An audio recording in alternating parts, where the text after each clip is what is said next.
Here in the UAE, 96% of the products we consume are basically import. So we combine the premium quality with affordability and sustainability. We were pitching our idea, which was very rough. And they're like, when can we start? Today on Impact Talk, I'm joined by Maxim, Harzen and MENA Shahin, the co-founders of Ejaby, a next-generation supply chain commerce platform reinventing how overstock and slow-moving inventory make their way into consumer hands. Together, they are challenging long-standing inefficiencies in the region's supply chains. When I see people asking, are you using AI or not? I don't think it's an option. 2 points of differentiation. One is price point, second, convenience. And convenience here in the UAE is becoming almost number one differentiator. We built a business that whenever we have revenue, we have impact. And this is the beauty of it. Sometimes I've got my friends asking me, looking at us, the first question is, why do you do this to yourselves?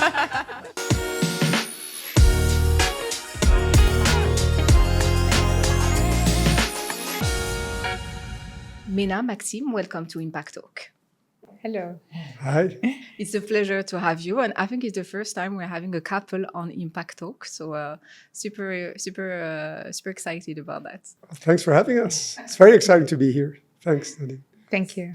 So, I'm still thinking how to start this episode because I've been following, of course, Ejaby for quite some time. You've been doing an amazing work here in the UAE and the region, but I'd love to know how Ejaby started and who actually had the idea, the initial idea of Ejaby between you two. Go ahead, Menna. You know, Max always saying it's my idea, which it might be true, the initial idea. Like we saw a lot of food being wasted. We thought, okay, how technology can solve this. But the Ejaby now, it's like a brainchild of me and Max. So it's not only my idea. Definitely, it evolves like every startup evolves. And luckily, and there's hard work behind it. Just you make a lot of mistakes, and because of that, you grow. But back to your question, it was the right time, I guess. I've had a long-standing corporate career where I climbed typically the career ladder.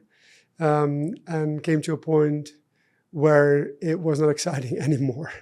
And one day, Menna mentioned, and we just actually met was probably half a year in our relationship, and Menna mentioned, all this food being wasted, I see it every day, and I'm like, yeah, I just moved to Dubai and I saw the same thing happening. And she said, I've got this idea on I already set something up with technology in order to avoid food from being thrown away. And she told me more about her idea, and I was immediately energized. This for me was the moment, and I even remember exactly where we were standing in the house, and I'm like, you know what? I'm just going to make the jump into the big abyss that is the unknown of the startup world. And I'm going to push this forwards, obviously, together with MENA. And that's where we are today. And we're obviously very proud and happy about that. Yeah. Amazing. Yeah. So, Ejaby, so you mentioned food waste. Can you explain in simple terms what, problem Ejaby is solving? Let's say you are a Wagyu beef. A story. I will tell you a story of a Wagyu beef. You are a Wagyu beef. You are high premium quality, and you are actually not really expiring. But you passed half of your shelf life, and the retailer doesn't want you, and the customer doesn't know you exist, and the customer doesn't know that he can buy or she can buy you. And Ejaby is the platform that giving this Wagyu beef the opportunity to be seen by this customer, and this customer can buy this Wagyu beef at 50% discount, getting the best premium quality product he can get. So in a simple way, this is Ejaby. And I like that, actually. It's something that we've learned along the way. This type of simple explanation makes people understand more about what we do. Obviously, there's a more technical problem behind it, something that really sits within the supply chain. It's an inefficiency. Just a few facts. Here in the UAE, 96% of the products we consume are basically imported. For F&B, food and beverage only, that is 85%. So you have to imagine that the importers, who we call the distributors mainly, are under quite some pressure. Because the moment the product comes in is the moment that it needs to go upstream in the value chain, in the food supply chain, or in any supply chain. The next in line, typically, as Menna mentioned, are the retailers. But just imagine if there is one issue on the way in, that could be in the Red Sea, that could be at customs, put so much pressure in the system that distributors need to do something with it. In fact, most of the distributors assess 15 to 20% of their P&Ls to be a potential write-off, right? They see that already as a sunk cost. And that's where we come in. We did a lot of research early on in the supply chain. We found out that that product that is exactly that Wagyu beef steak that Menna is talking about came in, there was some disturbance on the way in. It's a perfect product, but it cannot follow the route it was intended to follow in the supply chain. And here we are, the first e-commerce channel, as we now call it, supply chain e-commerce, a new category, making that product available to the end consumer, but also to restaurants recently as well.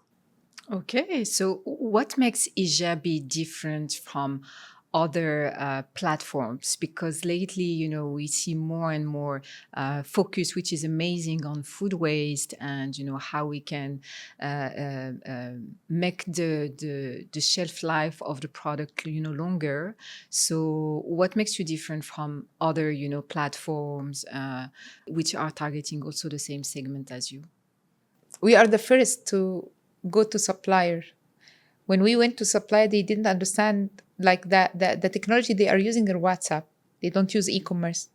It's a big warehouse. So imagine a big warehouse and you go and you want to get order for customer and you want them to sell the surplus, not having a truck with taking a huge amount of products from them. So we are the first to go to suppliers, and it took us in the beginning long time to convince them, to make them understand the idea. So it took us 6 months to onboard the first supplier. And now they are calling us. We don't do any effort. They are calling us because there is a word of mouth. They understood what we were doing, but it's not it wasn't an easy. But if you're talking about what differentiates us, as Max said, we are directly from supplier. So directly from the warehouse. We're using technology intensively to solve the issue. And we focus on premium quality. So we combine the premium quality with affordability and sustainability. I believe with the Vision 2030 that the UAE also upholds, it is very important that we reward all the initiatives. We are very happy to be part of the NEMA project as well. It is fantastic to sit along like-minded. Can you just people. explain? So NEMA project is the National Food Waste Initiative here in the UAE. You are right. You are right. And we recently joined them. We're very proud of that because just to give you an example, we were at a circularity workshop where we were invited to discuss new guidelines, right? And that is so important. That means that you can really shape something from the start. And at the table, we were sat. There was the government officials, up to the ministers. There were academia. There were obviously the distributors we spoke about, even ones that we already work with, luckily. And there were startups. And that's an amazing mix. But you come to find out that there's still a lot of work to be done, because unfortunately, a lot of stuff is still very much siloed. And I was really thrilled that during the workshop, which was a couple of hours, I really spoke about what Ejaby does today, but also what the future holds. And I really saw people like, really? Is that, you can do that? Yes, we are. And it was each individual stakeholder, because we're all about bringing that together, right? And that's why, back to Menna's point, early on in the supply chain, where the volumes and the problem is the biggest, is where the work is to be done first. Fantastic. And so I see the benefit for the consumer. So they can, as you said, have access to high quality products, discounted price. So amazing. I mean, who doesn't want that? We cut on food waste, but what's the benefits for the distributors, the suppliers? And are they making money along the way? So just to understand how it works. Very good point. And I actually, there's a story I remember when we had the idea. First, I drove my car to DIP and DIC and all the areas where the big warehouses are. And I remember knocking on the first door and walked in and had a conversation with one of the senior people inside. And MENA was there as well, actually. We were pitching our idea, which was very rough. And they stopped us in the middle of the pitch, and we're like, okay, yes, here we go. And they're like, when can we start? And we're like, what? So that was a signal that there is a real need. And then to your question, the need is all about bringing the bottom line back in. So think about a P&L, right? Spoke about the 15 to 20% write-offs. From a cost-saving standpoint, that is just an amazing opportunity. Now, are we the only solution? Are we the first solution? No. There are obviously solutions to that product, the Wagyu beef MENA spoke about. But those solutions are, at this day and age, I would almost call it mediocre. It's all brick and mortar. There's no tech involved. Not tech-enabled no like tech Ejaby. Involved. Okay. What happens is, I always call it the 2 Ds. The first D of basically dumping it financially. Why? Because you have to imagine, if you are a distributor, you've got a container of product, you don't want to write it off in the sense that it hits the landfills, which is actually the second D of dumping it in the landfills. You actually get fined for doing that on top of your sunk cost. You want to avoid it by all means. So then you end up using, let's use the term, a distressed sell. They need to get rid of the containers, and they go to price points that are, I would say, a dirham per unit or per kilogram even of product. Doesn't matter what the product is, as long as they can get rid of the container. So here we come, using technology and selling it at 50% discount. Look at the improvement in their margins. That's why they stopped us. And if you would have asked me the first time when they stopped us, we would have probably not known all of this. We just had an idea, like, can we save that product somehow? And at that time, Ejaby, you already had the app and everything up and running, or it was like, we have the idea, so we go and talk to all those people and see, if there is an interest. MENA can talk about it. No, we had everything ready. Uh-huh. So even our marketing plan was ready, because you have, you think it's okay you go to supplier, you will talk with them, and then if you get their approval and you wait for 6 months, they will ask you again to sign a contract. And if you cannot prove that it's working in a very short period, you lose their interest. So you need to be, and this is, we learned it from other experience, that we need to, from the first day they are onboarded, we need to show them it's working. They can get orders. People will want to get their products, or they start not, like, they will not be happy and not interested. Some of the, of course, supplier more mature than others and understand it takes time, but some of them want to see it's working from the first day. So you don't want to lose your shot. So it's a good advice for potential, founders or startups that are interested also to start something. Yeah, it's a chicken and egg. We always say chicken and egg story. To get the customer staying on the app, you need to have enough products. It's the issue with any marketplace. And then, but to get the supplier keep engaging and so on, you need more orders for them. So this balance, this is one of the hardest thing about marketplace, having this balance, how to balance it out so you keep the two parties interested. Yeah. Interesting. So coming back to tech, because that's one of the major differentiator of Ejaby solution. So from my understanding, AI was part of the roadmap from the beginning. I studied AI in my master's, like I think 12 years ago or something.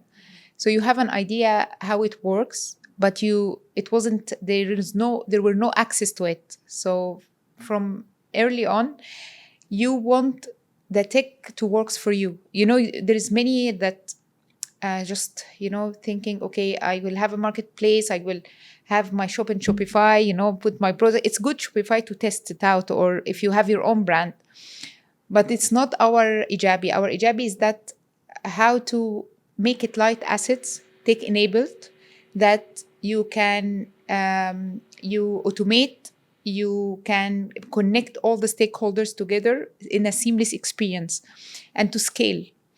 And I don't remember exactly, to be honest, when we thought first on the AI, but it's always in our roadmap to be able to, for many reasons, that pricing is an issue. And I can tell you many stories about pricing. And I will tell you something. I would always assume, example for pricing, I would always assume that, if it's a grocery and you provide it for customer for lower price with a premium quality, it's the best. And this is a very long assumption. So and as an example, you need to use an AI to tell you what's the most or the best price for the customer, because there is some product we provide on the app, the price is so low, and then they actually saying it's not original.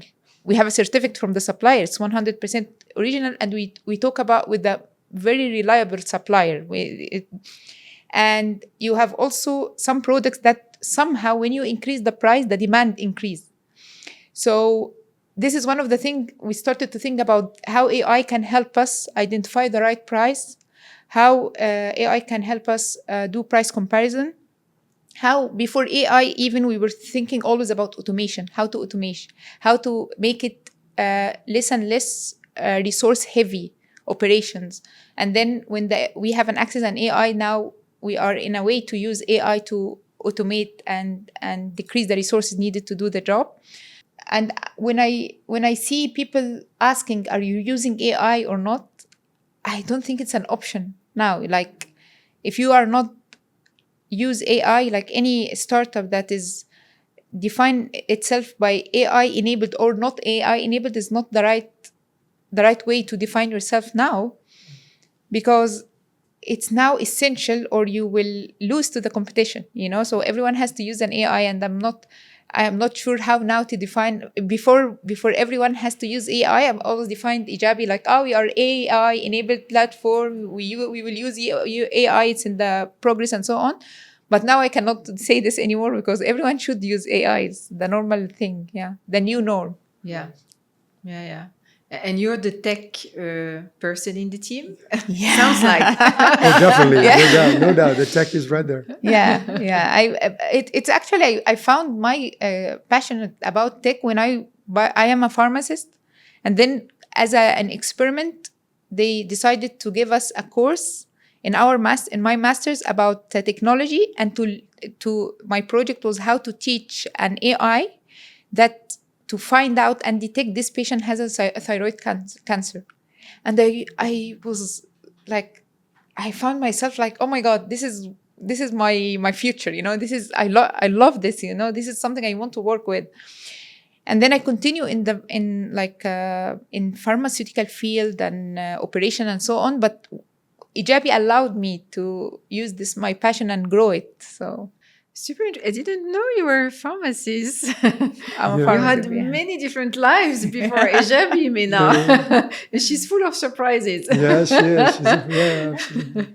So, and you, Max, you're more the strategy, I would say. Yeah. Menna always calls me the dreamer, right? And We need a dreamer in the team. You need a dreamer, This is the beauty of it, and I think we'll speak more about couples and couples who are also founders.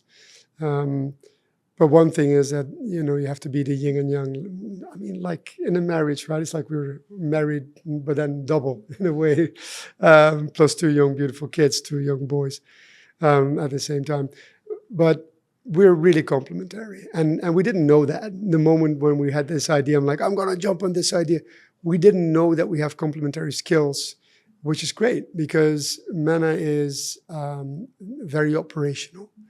MENA is really about, ticking the box every day. She is literally following up on individual orders, and we are getting quite a few orders now. For me, that's not the way I work. The way I work is I see opportunities, I work towards the opportunities, and I speak with a lot of people, because my motto is, I will learn from everyone every day. I will learn from this conversation today, right? And that strengthens our business. Yeah. I just want to say something about this. Every time, sometimes Max goes to a meeting, when I go to a meeting, I want to know what the outcome of this meeting, what I will get out of this meeting, like why I'm meeting this person, what the outcome, if it's a business meeting. But sometimes Max meets someone like completely, I tell him like, I don't think anything happening or coming out. And he say, just trust me. She says it always slightly Yeah. differently. Why are And you wasting your time? Why are you wasting your time? You could. And he said, no, I have a feeling that this might lead to something. And I'm always angry because, we have a lot to do, other things to do. And then he goes to this meeting. And then after 3 months, there is a collaboration out of this meeting. And I'm all like, now I trust him. And now I'm more confident you never know, right? But he's managing to get us from a panel discussion somewhere far away that is non-relevant to what we are doing, to get an opportunity and collaboration that none expected, so or a podcast, because I had a meeting with Max. Exactly. So what you're saying is like I kind of see your personality now, and I love that. Yeah, I absolutely love that. When you don't have any sometimes intention, let's say, for the meeting, but you come very open and also ready to give. I always say to entrepreneurs, be givers. Yeah. You never know what's going to come out of it. So Absolutely. and we had an amazing chat, by the Yeah. way. Yeah. And I learned a lot. Yeah, By I the way, know. it was He's very a very people good. person. Yeah, Very good he's meeting, amazing. actually. Yeah. But in the beginning, I was like always because I'm character like list. If you don't, I don't sleep. If it can happen today, it shouldn't happen tomorrow. This is my motto. Yeah, but definitely, and it is very, very important. And I must say that obviously we're having a team with humans. How big is the team, by the way? How many people do we have now? Around 12. 12 people, Yeah. which can be by some investors being earmarked as that's really heavy on the people side. You're so young still. So do you operate in different countries? Yes, we do actually. We're operational, obviously, here in the UAE.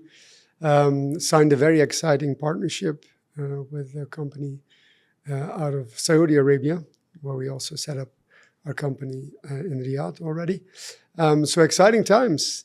We've learned everything a couple of years ago when we started in Egypt. Tell us more about Egypt. Egypt is a big market, and it's easy to.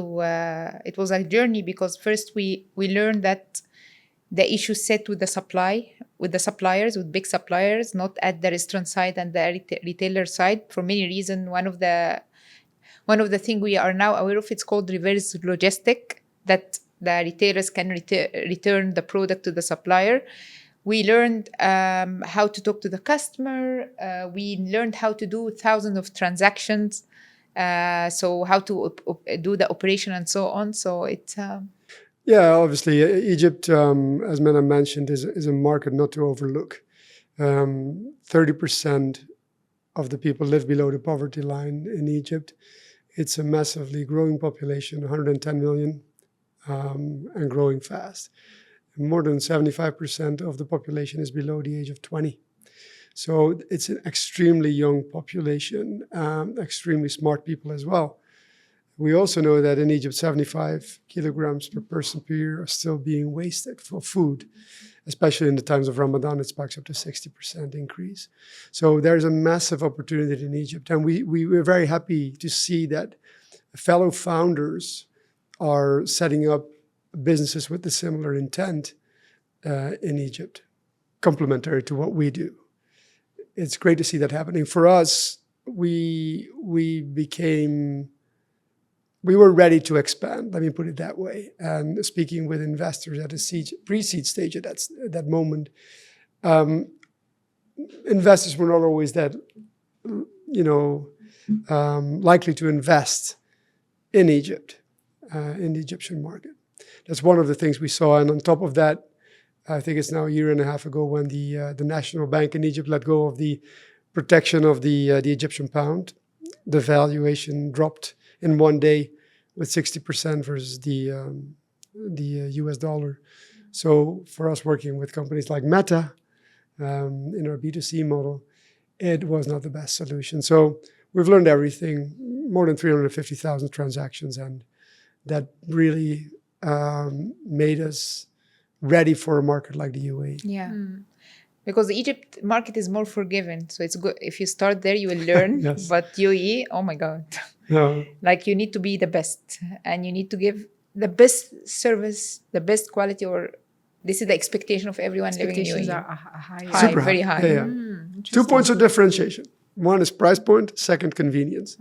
And convenience here in the UAE is becoming almost number one differentiator. Would you say only in the UAE or the GCC? I mean, UAE is on top. Like it's, Yeah. No, this is the land itself promised this for everyone Yeah. coming, so. But it is definitely a trend, throughout the whole region. If you look at the e-commerce market, not only here, but it's a double-digit CAGR for the next out of 3 years. E-commerce is here not only to stay, but to massively grow, including the UAE. So yeah, definitely convenience is congruent to e-commerce. You cannot think without it, right? Now, the model of Ejaby is B2C, but now it's evolving into including B2B. Can you tell me more about that and what's kind of triggered this aha moment of, no, we have to go also into B2B? I can start with, when you are a B2C model and then you find this customer who's ordering for 3,000-4,000 dirham, he's not ordering for himself, or maybe even sometimes it's for big family and so on, but sometimes he's buying one product, and massive amount of it. So we started to see it's happening organically. So we started to see some restaurants going to our app, which is B2C app, and they start to order in big quantities, and they are actually start to introduce themselves that they are owning a restaurant and they would like to work more with us.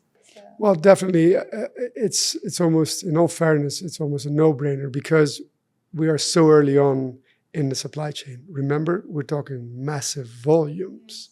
We're not talking about one donut or 2 pizza slices, or what luckily is done by a lot of other companies, startups, later on in the supply chain, where it definitely is from sometimes small retailers to individuals where they can pick up a mystery bag at the shop, right? Being enabled through their application.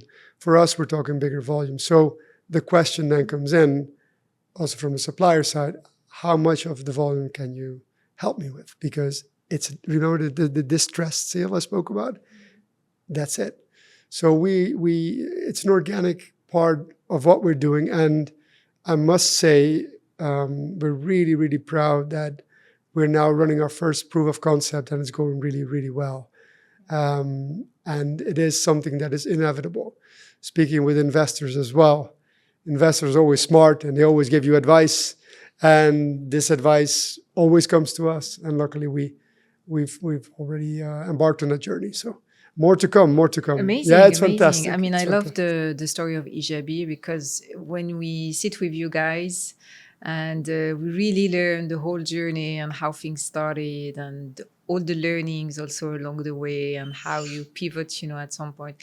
You realize that it's a lot of work and it's a lot of work, and 24/7. a lot of energy and it's not easy, but it's very very meaningful what you're doing. So since we're on Impact Talk podcast, I'd love to learn more about your impact as a startup. So any figures you could share with us? Absolutely. Before the figures, I will let you share the figures, but before the figures, we built a business that whenever we have revenue, we have impact. And this is the beauty of it. So the more we generate revenue, the more we generate profit, the more we have an impact. And this is like, that you will do good in like two sides, this is the beauty of it. And this is why I'm so passionate about it, because you're changing the life of people. And especially I'm having two sons. We are having two sons, 3 and 5 years old. I always think about that. I'm happy that Ejaby will leave the planet a better, will be part of the initiative that could leave the planet a better place for them, in the future. Well, yeah. So just back to the fact that we're running an impact-driven business. It is really on the crossroads of doing well and doing good, right? Because doing well in this sense means we're also for profit. So we need to show growth numbers. Investors definitely look at it. Our unit economics, typically for marketplace models, e-commerce, need to look good. And we need to show growth. And we do that by having a business that is becoming more and more lean with a bigger output. So that's the part where profit comes in. On the impact piece, there are many ways of measuring that, right? And we've chosen a path of measuring the impact we have on the CO2. We basically deprive, I always say offset, but we're avoiding for the CO2 to enter the atmosphere. Now, there's whole businesses that build their business around that and measuring that. So there's a few we're working with. Definitely our impact reports. The latest one shows that we've offset 919 tons of CO2. Yeah, but I think one of the reasons our best sellers are meat. And meat is actually, I didn't know, I learned this through Ejaby. Like meat are a huge contributor to the carbon emission. Yes. So because we save a lot of meat, so I'm so proud of our numbers, our impact, You're making a massive impact, Max and MENA. And I like what you said, MENA, about the more we generate revenue, the more we make an impact. And that's, for me, the fundamentals of an impact business model. I always say to entrepreneurs, you have to make sure that both align. So the more you make money, the more you generate impact. And that's an amazing model for Ejaby. So last question. You're a couple. Come back again to the couple thing. So I want to know, how is it to work, together as a couple, and how do you still manage to have a kind of a private life and, kind of separate the two, or just impossible, perhaps? Just to mention that you look at a lot of couple founders and you think, oh my God, they are so happy, so... No, I'm sure the facing in the house, it's because we are more mature now, but in the beginning it wasn't easy. One thing is that you need to learning how to separate, because you will have a conflict at work. It's essential. It has to happen, and so you learn how to not to bring this conflict to your house. This is not easy. The other part is that to learn how to actually being complementary to each other. So I was always in the beginning want Max to work the same way as me. I expect him to. I work 24 hours. I don't stop. I can't sleep without finishing. I look at every single details. But learning how to work on each other's strength, how to benefit from each other's strength. This was like a maturity for us. Yeah, there will be some tough time, because you will sometimes, the startup is like roller coaster. You have up and downs, and Max is always being able to, even if we are in downs in work, we are up in the house. Like he's always being able to lift me up in the house and disconnect. So he's helping in that, because I could bring all the I couldn't sometimes go out of the downs. But this is important as well. Try always to not to bring the issues or the feelings or the emotions to the house. So you have a happy house. You don't want to have a roller coaster emotions house, especially when you have the kids, because it will impact the kids as well. You want to say something? Well, it's definitely a roller coaster, and sometimes I've got my friends asking me, looking at us like, first question is, why do you do this to yourselves? Like, honestly, because really, right? Because remember, a young startup is very risky. Stable incomes are not always there. So running a family, you need to juggle with a lot of things at the same time. I always believe that keep your head up, right? Always look at the objective. And always celebrate incremental wins. And that is but was one of the hardest things to do. This sounds so Easy. So like this is counterintuitive. But when you're in this roller coaster, you forget that each and every milestone you reach is a win, and you need to celebrate that. And we're doing it, but I'll be honest with you, we still need to improve that. Another point is, what's really hard is when you're 24/7 in this, even when you say, come on, let's go out and have a dinner together, then we set rules, ground rules, that we are not going to talk about work. And sometimes it works. So, Sometimes, yeah. Sometimes. Even I remember my birthday, like we said, it's like Phones we had away. to stop ourselves many times, like from going from a normal conversation to a work conversation. We had to, Yeah, so that's the thing. And it just goes to show that we are a couple that's really complementary in so many ways. And I always believe that once we're through this harder period, we will come out stronger than ever before. And you're very complimentary, guys. I mean, we can really sense it from the conversation. So I'm really getting to know you even more. And it's very clear that you're a good, founders team. If I was an investor, I would forget about the couple, aspect of the situation. I do see two co-founders that match very well, actually, and have everything it takes to build, this startup and build a very successful business. Yeah, that's nice. That's I remember we were hiding. We are a couple in the beginning. No, so when we started, friends telling me, we friends, have not to say. no, don't say you're a couple because that immediately will put people up. No. Now it's everywhere. No, it's even on TV now. So yeah. And in the beginning, we like acting like, and then you don't say it, and then someone asks you, and then you look at each other like, yes. We had a hunch. We go, oh. It's obvious, Yeah. Let's finish this episode by quickfire Q&A. So very short answers. Okay. So I'm going to ask a question. You answer both. I don't know, maybe MENA you start and then Maxim. Yes. But super short answers. Okay. Yeah? Let's go. One word that describes your entrepreneurial style. Dreamer. Hard. Your favorite Ejaby category to shop from? Beef. Beauty. Skincare.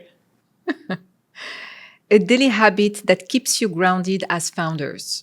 Kids. My kids, yeah. Like have a quality time with my kids. Exercise, disciplined exercise every day, and obviously kids. One thing you admire most about each other as co-founders? Max is visionary. Nothing? No, I'm joking. No, MENA's unbelievable brain and punctuality. It's insane. We have a home. Yeah, here we go. A piece of advice you would give to couples thinking of starting a company together? Think twice.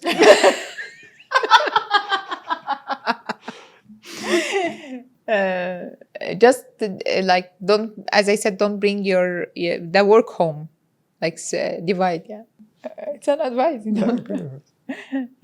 And finally, impact to you in one sentence.